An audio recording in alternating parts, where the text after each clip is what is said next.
संबंध को समझना हो तो मैं कहूंगा कि राष्ट्र एक मानवीय शरीर की भांति है और देश प्रेम उस शरीर में बहने वाला वो रक्त है जिसके बिना राष्ट्र जीवित नहीं रह सकता। इस राष्ट्र का एक बाजू है इसका किसान, तो दूसरा बाजू है मजदूर। राष्ट्र का एक पैर है युवा शक्ति, तो दूसरा पैर है इसका अपना अनुभव। राष्ट्र की सोच और उसकी विचारधारा बनाती है उसका मस्तिष्क, तो राष्ट्र का दिल बनता है अपनी प्राकृतिक धरोहर से। मैं समझता हूं कि राष्ट्र किसी राजनीतिक पार्टी और उसकी नीतियों से नहीं बनता, बल्कि राष्ट्र बनता है अपनी जनता से, राष्ट्र बनता है अपनी प्राकृतिक संपदा से, और राष्ट्र बनता है अपनी एक बेहतर विचारधारा से। ठीक इसी प्रकार देशभक्ति वो नहीं है जो हमें सिखाई जाती है या जो हाल के दिनों में हम पर थोप दी जाती है, और ना ही देशभक्ति का अर्थ होता है किसी राजनीतिक पार्टी या राजनेता की हाँ में हाँ मिला देना, 52 साल में 2 बार शहीदों की याद में कसीदे पढ़ देना, या माफ कीजिएगा सिनेमा घरों में कठपुतली की भांति खड़े होकर राष्ट्रगान का केवल सम्मान कर देना। किस तरह की थोपी हुई देशभक्ति है ये? मतलब यदि एक व्यक्ति पूरी निष्ठा, पूरी लगन और पूरे समर्पण के साथ दिन भर अपना काम करे और देश हित में अपना योगदान दे, तो हमारा समाज उसे देशभक्त तब तक नहीं मानेगा जब तक वो राष्ट्रगान के सम्मान में खड़ा नहीं हो जाएगा या भारत माता के जोर शोर से नारे नहीं लगा देगा। तो वहीं दूसरी तरफ यदि कोई अपराधी, कोई गुनहगार जो समाज के लिए बुरा सोचता और बुरा करता है, यदि वो अपनी छवि सुधारने के लिए 4 लोगों के सामने राष्ट्रगान के सम्मान में खड़ा हो जाए और भारत माता के बढ़ चढ़ के नारे लगा दे, तो वो इस देश के लिए सबसे बड़ा देशभक्त बन जाता है।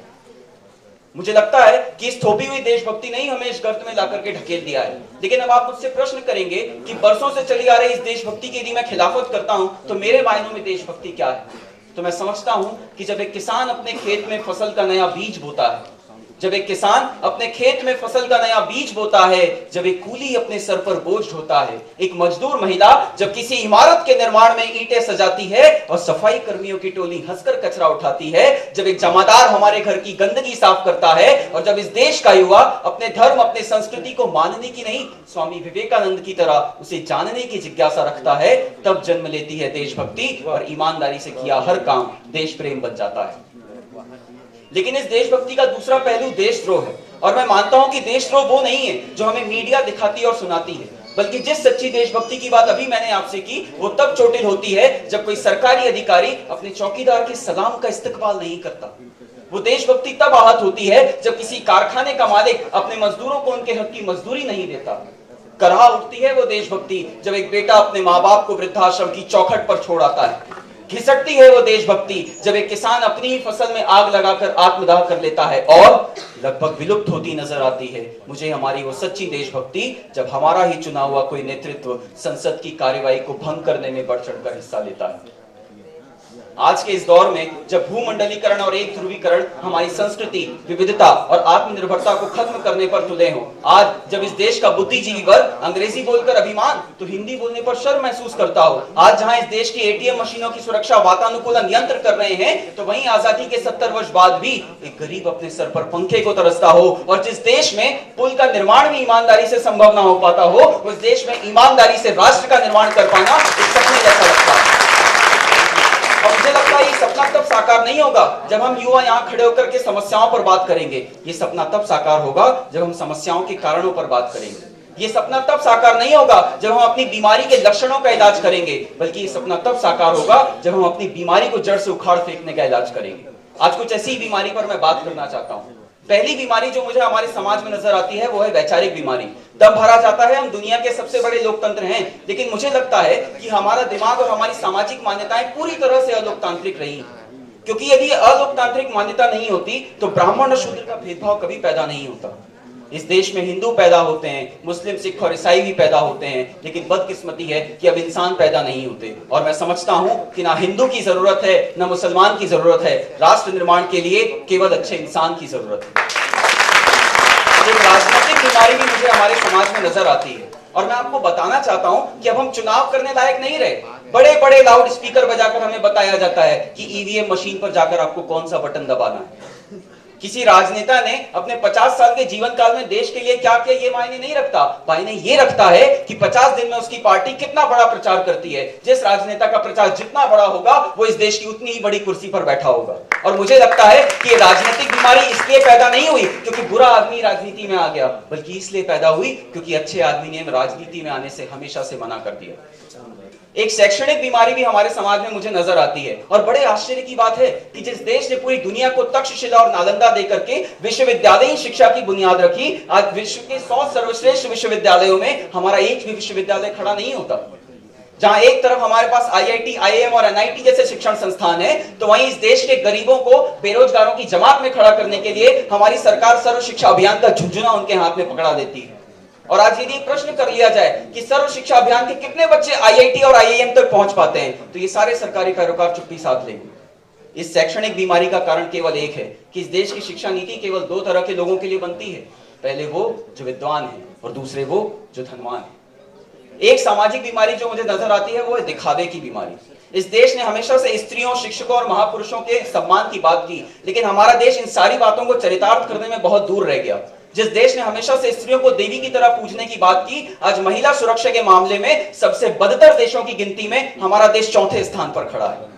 जिस देश ने गुरुओं का गुणगान किया, शिक्षकों का सम्मान किया, आज उसी देश में शिक्षकों की आर्थिक स्थिति खराब हो चली है और एक मानसिकता हमारे समाज में पैदा होने लगी है कि जो व्यक्ति कुछ नहीं कर पाता वो शिक्षक बन जाता है।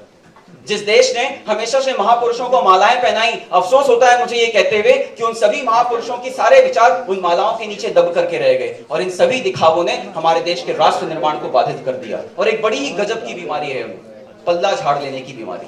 आज यदि कोई व्यक्ति गरीब हो, बेबस हो, तो हमारे समाज का समृद्ध वर्ग कहता है बेचारा अपने पिछले जन्म के कर्मों का फल भोग रहा है। लेकिन हमारा समाज इस कड़वी सच्चाई को स्वीकार नहीं कर पाता कि वो हमारे देश के गलत सिस्टम और लचर व्यवस्था का फल भोग रहा है।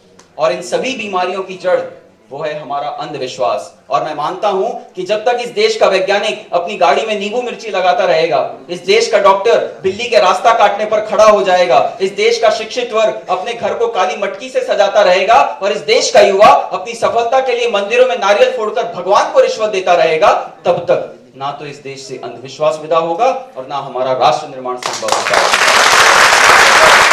और मुझे लगता है कि हमारी इन तमाम बीमारियों को जड़ से उखाड़ने के लिए किसी सरकारी पंचवर्षीय योजना जैसे एलोपैथिक ट्रीटमेंट की नहीं, बल्कि क्रांतिकारी सामाजिक परिवर्तन जैसे आयुर्वेदिक इलाज की जरूरत है। इसलिए मैं समझता हूं कि हमारा राष्ट्र निर्माण तब संभव होगा जब हम जातिगत आरक्षण से ऊपर उठकर सामाजिक सशक्तिकरण पर बात करेंगे। हमारा राष्ट्र निर्माण तब संभव होगा जब एक पिता अपने बच्चे को चॉकलेट का लालच देकर भ्रष्टाचार का बीज बोना बंद कर देगा। हमारा राष्ट्र निर्माण तब संभव होगा जब इस देश में स्त्रियों की पूजा नहीं, उनकी इज्जत की जाएगी। हमारा राष्ट्र निर्माण तब संभव होगा जब इस देश के बुजुर्गों को वृद्धा आश्रमों में और इस देश के बच्चों को अनाथालयों में रहने को मजबूर नहीं होना पड़ेगा। हमारा राष्ट्र निर्माण तब संभव होगा जब इस देश का युवा 250 सीसी की बाइक नहीं, 2500 रुपए की साइकिल खरीदेगा और पर्यावरण के प्रति अपना योगदान देकर अपनी देशभक्ति प्रदर्शित करेगा। हमारा राष्ट्र निर्माण तब संभव होगा जब हम सरकारी योजनाओं का गुणगान नहीं, उनकी सफलता या असफलता का मूल्यांकन करेंगे। हमारा राष्ट्र निर्माण तब संभव होगा जब इस देश में राजनेताओं को चुनाव उनके प्रचार से प्रभावित होकर नहीं, उनके काम से प्रभावित होकर के करेंगे। हमारा राष्ट्र निर्माण तब संभव होगा जब इस देश की संसद में हमारी राष्ट्रीय समस्याओं पर बहस या विवाद नहीं, बल्कि विचार विमर्श किया जाएगा। हमारा राष्ट्र निर्माण तब संभव होगा जब इस देश का धनी वर्ग गरीबों को दान देने के बारे में नहीं, उनको काम देने के बारे में सोचेगा। हमारा राष्ट्र निर्माण तब संभव होगा जब इस देश में गांधी, नेहरू और विवेकानंद की मूर्तियां नहीं, उनके सपनों और आदर्शों का भारत बनाने की बात होगी। और आज इस मंच पर पूरी जिम्मेदारी के साथ कहता हूं कि हमारा राष्ट्र निर्माण तब संभव होगा जब हम सभी, मैं, आप, हम सब बड़ी बड़ी बातें नहीं, छोटी छोटी पहल करना शुरू कर देंगे।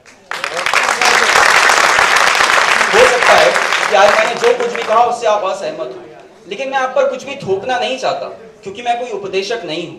मुझे लगता है कि यदि हमें अपना राष्ट्र निर्माण संभव करना है तो इस देश की समस्याओं पर चिंता करने की नहीं, चिंतन करने की जरूरत है। तो मैंने जो कुछ कहा उस पर सोचिएगा जरूर, विचार जरूर कीजिएगा। और दुष्यंत कुमार जी की कुछ पंक्तियां कहता हूं कि जिस्म सारा दर्द से झुककर दोहरा हुआ होगा, मैं सजदे में नहीं था, तुम्हें धोखा हुआ होगा, यहाँ आते आते सूख जाती हैं कई नदियां, मुझे मालूम है पानी कहाँ ठहरा हुआ होगा। और अंत में, मैं अमन पसंद हूँ, मेरे देश में दंगा रहने दो। मैं अमन पसंद हूँ, मेरे देश में दंगा रहने दो, लाल और हरे में मत बांटो, इस देश को तिरंगा रहने दो। बहुत बहुत धन्यवाद।